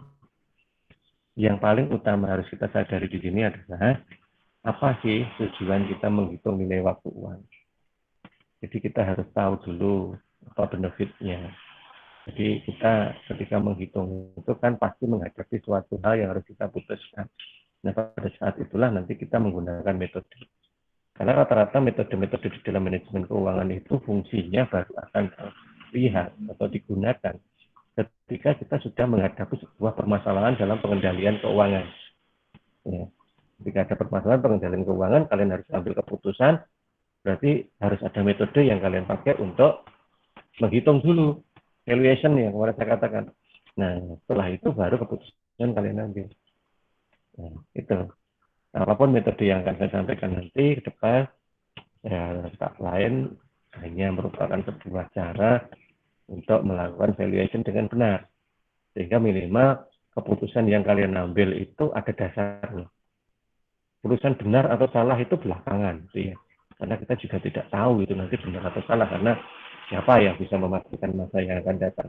Tapi setidaknya ketika jalan yang kita lakukan itu sudah benar, dasarnya ada, setidaknya kan kita bisa sedikit lebih yakin gitu loh bahwa apa yang kita lakukan itu di jalur yang benar. Nah, jadi itu beberapa hal terkait dengan fungsi nilai waktu uang. Ya, nanti yang di beberapa istilah-istilah itu nanti kalian bisa baca sendiri. Oke, begitu yang bisa saya sampaikan terkait dengan metode ini. Masih ada 19 ya. Ini tadi yang belum absen siapa yang belum saya identifikasi. Sambil saya ngecek absen, monggo silahkan kalau ada yang mau bertanya.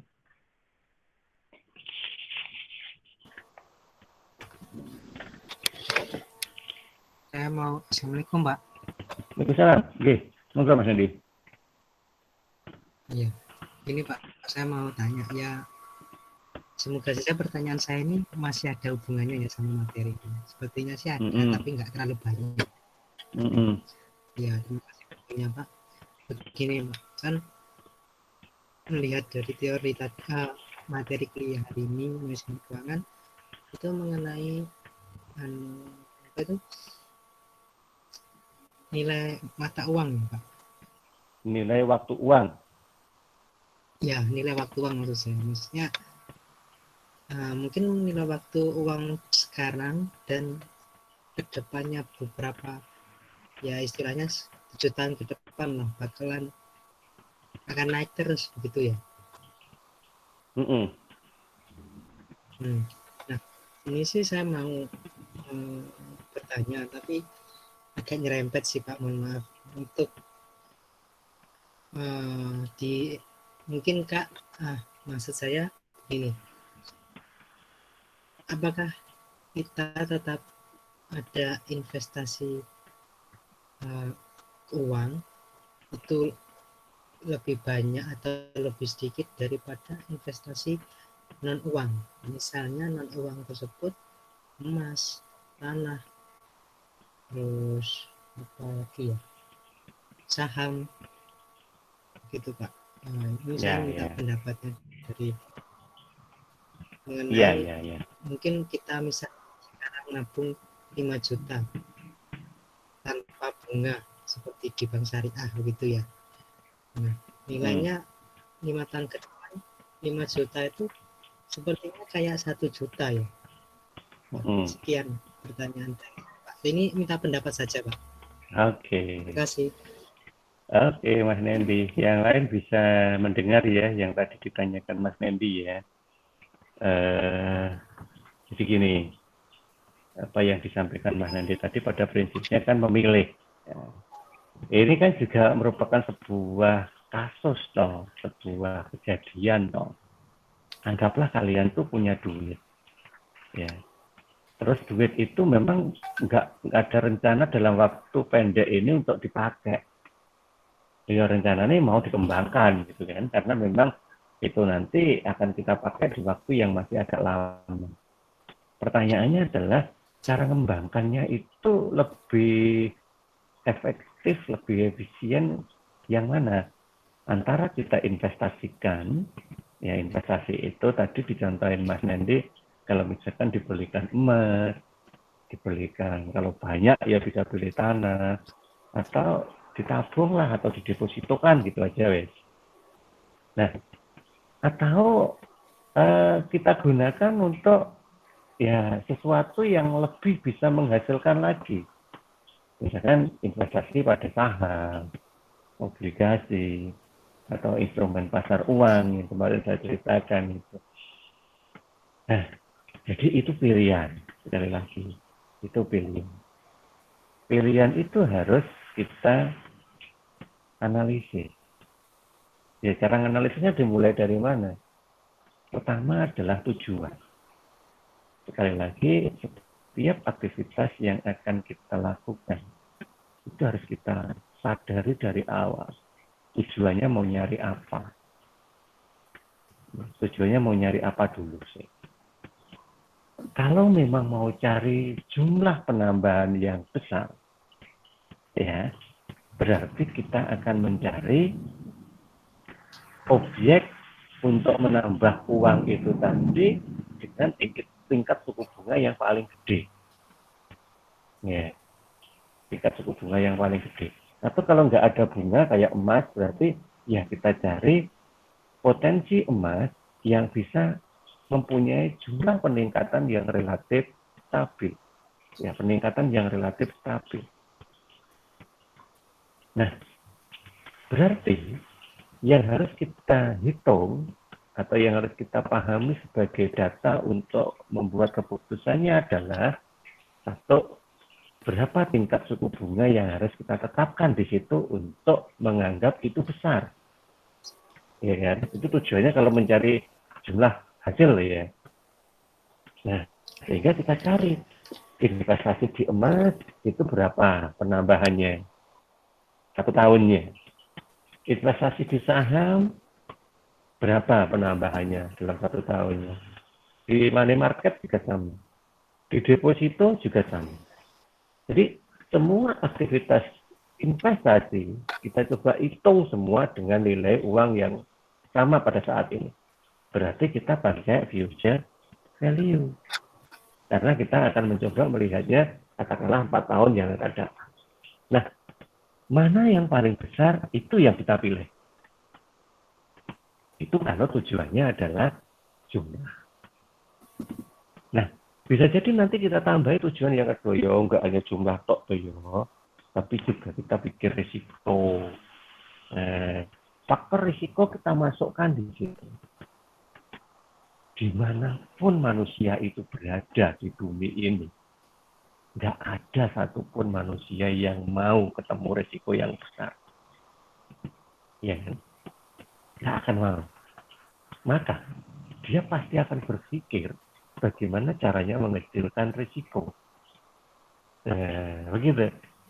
Kalau bisa sih, bagaimana pendapatannya itu tetap gede, tetapi risikonya itu kecil. Pasti akan berpikir begitu. Nah, kalau begitu, kita tambahin lagi satu faktor, yaitu aspek risiko di dalam perhitungan kita. Insya Allah, saya lupa pertemuan keberapa, nanti saya akan bicara tentang risk and return. Perbandingan antara risiko dan penghasilan. Nanti ada metode hitungnya sendiri juga, di situ ada alat analisisnya lagi. Nah, masukin juga itu, kalau faktor keduanya adalah mencari risiko terkecil. Ya. Nah, oleh karena itulah, faktor-faktor lain masih banyak ya nanti kalau mau diperhitungkan. Tapi, semakin banyak faktor yang kita pakai untuk pertimbangan dalam analisis, tingkat kesalahannya semakin besar. Ya, kok bisa begitu? Iya. Karena ibarat orang mau berjalan itu terlalu banyak yang akan dibawa. Sehingga akhirnya nggak jalan-jalan. Sibuk untuk mencari barang-barang yang mau dibawa tadi. Nah ini sama analoginya juga begitu. Oleh karena itu, ketika kita membangun analisis, tetapkan aja faktor-faktor yang nanti akan masuk di dalamnya itu hanya pada faktor utama. Makanya saya anggap tadi faktor utamanya hanya dari sisi pendapatan atau jumlah dan risiko. Yang lain bahkan ada. Ya kita asumsikan itu tetap. Ya sudah, kalau nanti itu juga kita masukkan lagi, faktor lain masukin lagi. Tidak akan ada selesainya. Karena terlalu banyak faktor yang nanti mempengaruhi, akhirnya tidak berjalan. Ataupun kalaupun berhasil, analisis itu justru malah tidak akan akurat. Karena terlalu banyak yang kita gunakan untuk dasar. Nah, oleh karena itu, kembali ke pertanyaannya Mas Tendi tadi, sehingga lebih pilih mana? Ya, tergantung dari faktor apa yang akan kita gunakan untuk mengambil keputusan.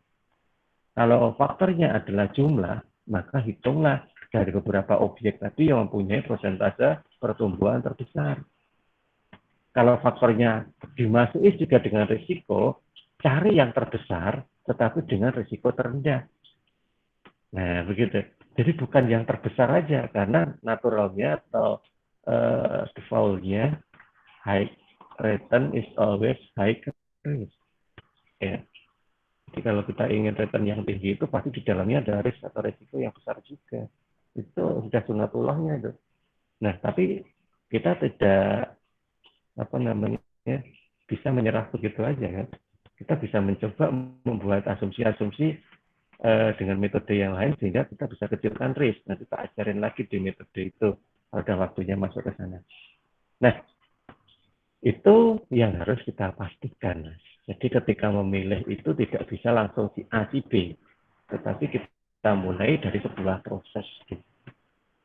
Oke, jadi itu ya cara untuk berpikir dalam konteks valuation di dalam manajemen keuangan. Ya Pak, terima kasih. Oke, yang lain ada yang mau ditanyain? Nah, jangan-jangan. Pak, tanya Pak. Mbak Mami. Ya, Mbak Mami. Gimana Mbak Mami? Gini Pak, contoh kasus kita tadi kan melakukan pinjaman dana ke bank.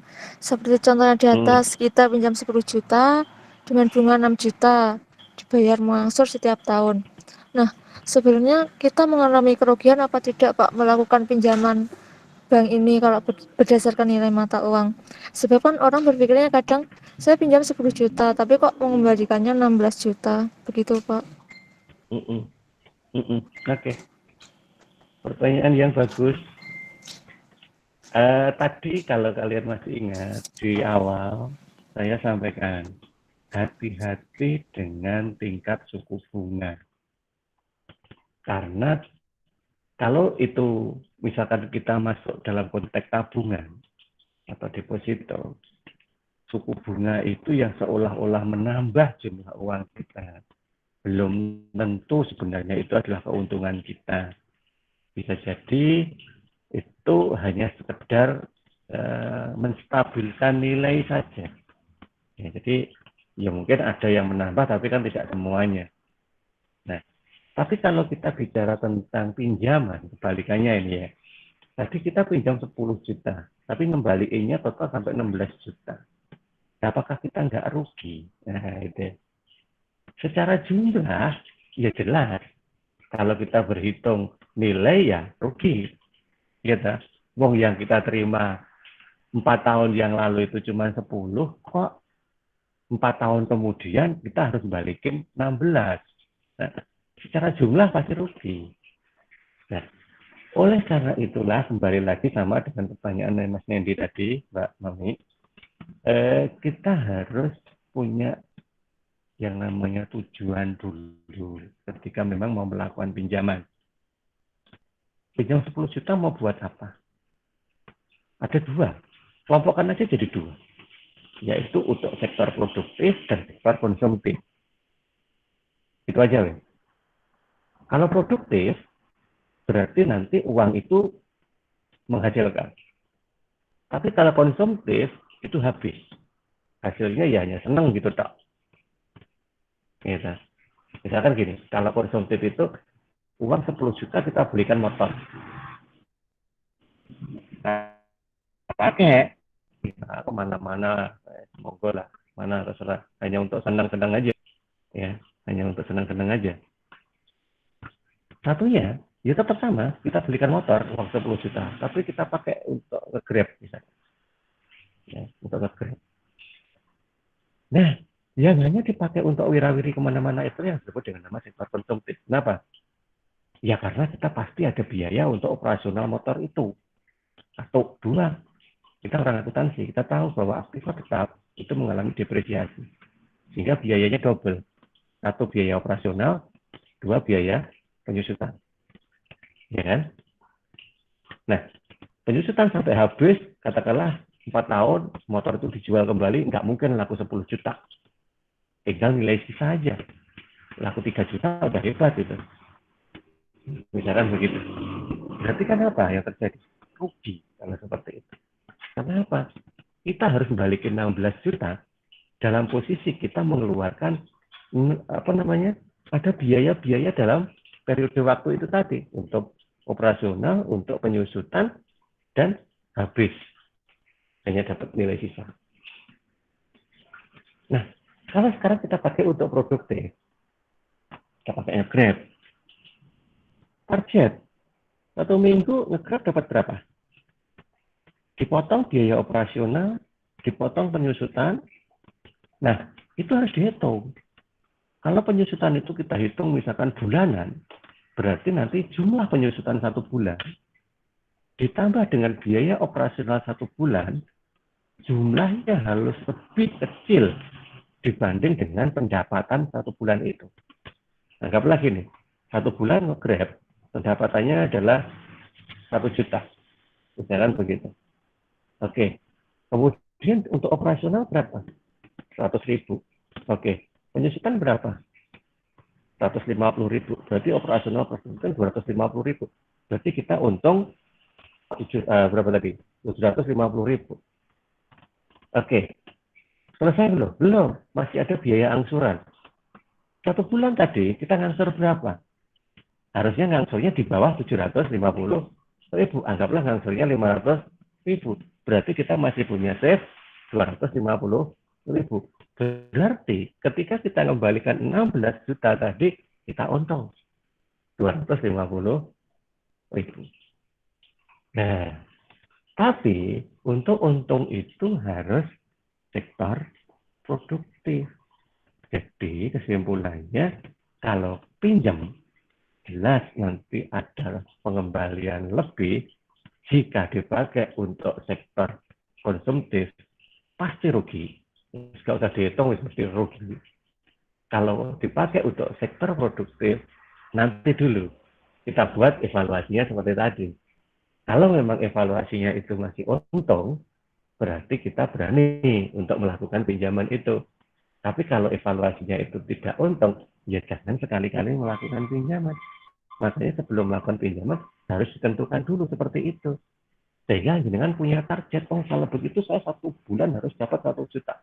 Mbuh piye caranya 1 juta itu harus didapat. Apa? Kalau nggak punya target seperti itu, kalian hanya menghitung setelah semuanya itu diterima, maka baru kerasa ruginya. Tetapi ketika kita buat target, dan target itu terpenuhi atau bahkan terlampaui, jelas itu menghasilkan untung. Jadi tidak bisa sesuatu itu hanya dilakukan setelah semuanya itu terjadi. Ya, nggak bisa. Harus dimulai dari perencanaan di awal dulu. Nah, jadi seperti itu, Mbak Mami, ya, untuk bisa memastikan bahwa kita itu untung atau rugi. Ya, Pak. Terima kasih, Pak, penjelasannya. Oke, begitu. Yang lain, masih ada yang mau ditanyakan lagi terkait dengan materi hari ini? Iya Pak, saya Siti Nur Fitriana mau tanya. Oke, Mbak Siti, ya gimana Mbak Siti? Ya kan dengan adanya wabah COVID-19 ini, banyak pengusaha yang mengeluhkan pendapatannya itu kan turun. Itu kan nasabah, pengusaha yang biasanya pinjam di bank itu biasanya minta restrukturisasi. Biasanya restrukturisasi itu dalam bentuk penurunan suku bunga. Apakah hal tersebut tidak merugikan bank, Pak, kalau melakukan penurunan suku bunga? Terima kasih. Oke, Mbak Siti. Yang ditangkap Mbak Siti bahwa bank itu hanya menurunkan suku bunga itu belum penuh, Mbak. Jadi sama dengan gini analoginya. Ketika ada cerita tentang gajah, gitu Mbak ya. Mbak Siti itu hanya bercerita tentang hanya tahu tentang gajah itu ukurannya besar. Sehingga yang jadi pikiran adalah terus makannya sampai berapa loh gajah itu, kan nanti orang yang ngopeli gajah itu kan repot. Nah, padahal ada aspek-aspek lain sebenarnya yang belum ditangkap apa-apa. Saya cerita. Oke, jadi gini Mbak. Restrukturisasi itu pada prinsipnya sakjane bukan mengurangi suku bunga. Itu salah kalau saya katakan. Salah. Bank itu tidak mengurangi, tapi mengalihkan. Jadi bahasa halusnya begitu. Anggaplah begini analoginya ya Mbak ya. Kita masih ada pinjaman sebesar 10 juta yang belum terbayar. Yang mana jatuh temponya itu masih 5 tahun lagi. Angsuran per bulannya karena 10 juta, ya 10 juta lah, gitu aja. 2 juta per bulan. Per tahun. Ya, karena kita masih 5 tahun lagi ya. Oke, per tahun 2 juta. Keberatan? Kita mengajukan yang namanya rescheduling atau restrukturisasi, apapun lah namanya. Oke, disetujui sama bank. Tapi begini, seolah-olah dalam 1 tahun itu tidak 2 juta. Ya bayaran separuh aja, 1 juta. Gitu ya. Bayaran separuh 1 juta. Tapi restrukturisasi saya itu nggak bisa kalau sampai kamu jatuh tempo 5 tahun. Restrukturisasi itu Mbak, paling banter ya. Jumlah berapapun pinjaman itu. Hanya 7 bulan. Itu paling banter. Ada lagi kemarin yang minta tambahan waktu. disetujui, itu pun dengan limit limit angsuran total sampai akhir jatuh tempo itu di atas 5 miliar, di atas 5 miliar. Itu bisa maksimal sampai 11 bulan. Itu sudah maksimal. Ya. Oke, sekarang saya balik lagi ke tadi. Kalau misalkan harusnya 2 juta per tahun, ya toh, tapi oke lah untuk tahun ini jenengan cukup bayar 1 juta saja, kita kan. Lah, seolah-olah kan dikurangi, enggak? Tapi bukan berarti kemudian tahun ini 1 juta, terus tahun kedua sampai kelima itu balik lagi 2 juta, kemudian yang 1 juta hilang. Oh tidak, lah. Tapi yang 1 juta itu akan pindah, menambah pada tahun-tahun yang sudah normal tadi. Ya, katakanlah tahun kedua, tadi kan 2 juta. Ya kan? Nah, padahal tadi yang dipangkas dari tahun pertama kan 1 juta. Ya sudah, kasarannya 1 juta itu dibagi aja untuk 4 tahun. Berarti tahun kedua, jenengan nanti kena 1.250.000. Jadi 250 dibebankan ke 4 tahun itu tadi. Karena apa? Asumsinya sudah kembali normal. Sehingga nanti apa yang belum dibayarkan di tahun pertama tadi dialihkan ke tahun kedua dan seterusnya. Waduh Pak, keberatan Pak, tahun kedua itu masih lagi bangkit loh, masa dibeban? Ya oke. Tahun kedua tetap balik normal, 2 juta aja kalau gitu. Nah 250-nya kemana? Jatuh temponya diperpanjang. Yang tadi tinggal 4 tahun, oke. Tambah lagi ya, 1 semester, 6 bulan. Jadi kurang 4 tahun, 6 bulan. Yang 250.000 tadi masukin ke 6 bulan di periode terakhir. Nah, berarti apa yang terjadi kalau seperti itu? Sebenarnya nggak akan rugi. Minimal uang itu tetap kembali penuh. Bang. Tapi itu nggak akan terjadi juga, Bang. Nggak akan mungkin kembali penuh. Yang terjadi apa? Justru dengan restrukturisasi itu sebenarnya jumlah angsuran yang akan kita bayar secara akumulatif sampai akhir jatuh tempo nanti membesar. Loh, kok bisa Pak? Iya dong. Coba kita lihat pengalinya. Karena apa? Nggak ada seperti ini bank yang mau menggunakan suku bunga tetap jika pinjamannya itu besar. Karena nggak mungkin dalam perjalanan waktu yang panjang itu bunga itu selalu tetap. Pasti majemuk. Ya. Sekarang coba ingat kembali yang saya sampaikan tadi suku bunga majemuk. Kan berkelipatan toh pengalinya. Ya kan? Pengalinya kan berkelipatan. Coba saya tunjukin lagi. Ya majemuk. Nah ini. Ini kan pengalinya berkelipatan. Kenapa? Karena dijumlahkan dengan tingkat suku bunganya. Sehingga ini nanti menjadi dasar untuk tahun kedua. Sama, misalkan tadi saya kembali ke uang 4 juta yang kurang bayar lagi. Iya, memang seolah-olah yang 1 juta tadi, ya kan? Yang 1 juta tadi itu dipotong di tahun pertama. Tetapi kemudian tingkat suku bunganya yang berlaku, yang pada kondisi normal itu hanya 2 juta, itu nanti akan bergerak.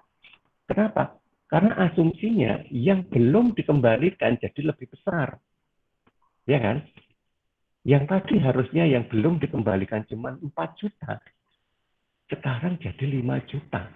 Karena yang 1 juta dipotong, tidak ikut dikembalikan di masa pandemi ini. Sehingga pengalinya bunga yang harusnya tinggal dikalikan 4 juta, sisanya itu jadi nanti dikalikan 5 juta. Ya kan? Dikalikan 5 juta, jadi bunganya kan membesar. Sehingga nanti nilai normal saja tidak dibebani dengan yang belum dikembalikan tadi. Bisa jadi lebih dari 2 juta. Karena apa? Bunga pengalinya membesar karena bunganya majemuk. Ada uang 1 juta yang harusnya dikembalikan di tahun pertama tadi karena pandemi dipotong, yang dikembalikan baru 1 juta, Sehingga yang seharusnya itu tersisa 4 juta, jadi tersisa 5 juta karena ditambahi 1 juta yang belum balik tadi. Nah, 5 juta tadi dipakai untuk dasar penghitungan suku bunga yang terakhir. Ya kan? Nah, sehingga tingkat suku bunganya membesar, ya kan? Kemudian dibebankan pada tahun-tahun sesudah masa pandemi itu selesai, atau bahkan diperpanjang tambah 6 bulan lagi. Sehingga nggak akan rugi bank itu. Justru yang rugi itu kita. Ya, kita sebagai pihak nasabah maksudnya. Kenapa? Ya seolah-olah kita itu ringan. Cuman ringannya itu di masa itu toh. Tetapi ringannya itu bukan kok dibebaskan. Wah, bebas, gratis. Tidak. Itu dialihkan. Ya. Dialihkan ke waktu yang berikutnya. Oke, jadi saya mohon maaf tidak bisa ngorek-orek di papan tulis ya Mbak. Kalau kita ketemu gitu saya bisa ngorek-orek di papan tulis ilustrasi ini. Cuman ya sementara saya hanya ngawang gitu ya. Semoga panjenengan sedikit banyak nyantol lah. Oke, gitu Mbak Mami. Kok Mbak Mami, Mbak Siti ya, Mbak Siti tadi ya. Iya Kak, terima kasih penjelasannya. Oke. Oke, ada lagi yang mau tanyakan? Ini di absen saya yang belum saya temukan itu Mbak Putri, Mas Gilang Revo Gumelar, sama Mas Paneguh Sumekso. Ya, ini yang belum ada. Jadi karena di chat room tidak ada, maka saya anggap yang bersangkutan tidak hadir dalam perkuliahan ini. Ada lagi kira-kira yang mau ditanyakan? Oke, kalau tidak ada yang ditanyakan, kita sudah cukup lama tadi untuk menyampaikan materinya. Mungkin saya akhiri dulu sampai di sini. Insya Allah kita ketemu lagi minggu depan. Materi kita tentang analisis rasio. Ya, analisis rasio nanti kita akan bagi dalam 2 sesi pertemuan. Minggu depan kita akan bahas 2 jenis analisis rasio ini. Insya Allah nanti akan saya kirimkan lagi materinya. Oke, mungkin begitu yang bisa kita bahas pada malam hari ini. Semoga apa yang kita bahas ini bermanfaat. Insya Allah kita ketemu lagi di minggu yang akan datang. Saya akhiri. Assalamualaikum warahmatullahi wabarakatuh. Waalaikumsalam Waalaikumsalam warahmatullahi warahmatullahi wabarakatuh.